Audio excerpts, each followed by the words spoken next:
Arvien biežāk dzirdu cilvēku apgalvojumus. Ārsti saka, ka uzturu bagātinātājiem nav nekādu zinātnisku pētījumu. Vai arī cilvēki vienkārši paši tā domā.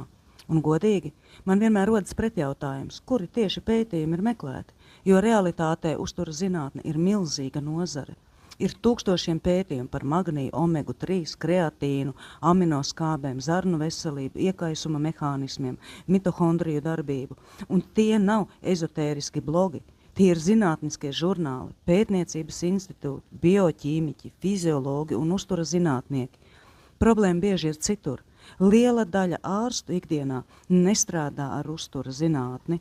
Viņi strādā sistēmā, kuri jāievēro vadlīnijas, protokoli, algoritmi, medikamentu rekomendācijas. Un tas nav pārmetums. Tāda ir sistēma, bet uztura zinātne attīstās milzīgā ātrumā. Dažreiz daudz ātrāk nekā klasiskās vadlīnijas spēja mainīties. Tieši tāpēc pasaulē ir cilvēki, kuru specializācija nav izrakstīt recepti, bet gadiem ilgi pētīt bioķīmiju, šūnu metabolismu, uzturvielu mehānismus, iekaisuma procesus, uzturvielu uzsūkšanos. Tas nav tantīšu fórums internetā. Tā ir vesela zinātnes nozare. Un šeit ir svarīgi viena būtiska nianse. Ārsts ļoti bieži ir eksperts slimību diagnostikā un ārstēšanā. Savukārt uzturas zinātnieks pēta, kā strādā šūna, kas nepieciešams enerģijas ražošanai, kā darbojas mikrobioms un kā uzturvielas piedalās normālos fizioloģiskos procesos, kā stress ietekmē metabolismu un tā tālāk.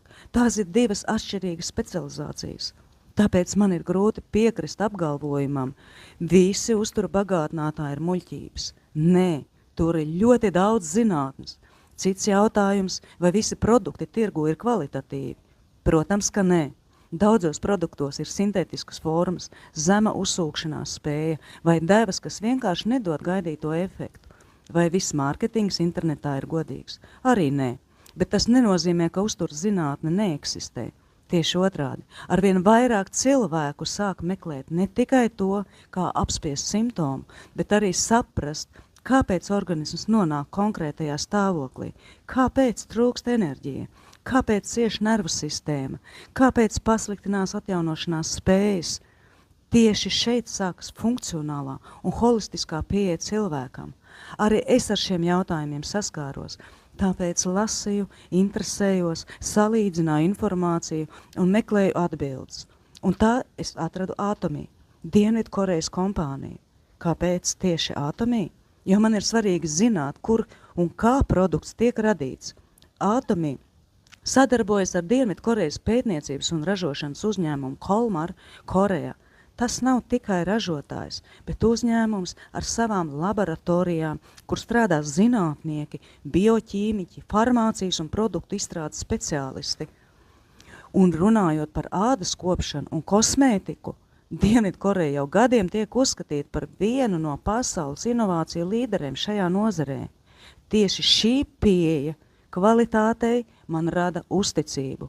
Un vēl man patīk tas, ka Atomī ir savs interneta veikals, kurā varu iepirkties neatkarīgi no tā, kurā valstī atrodos.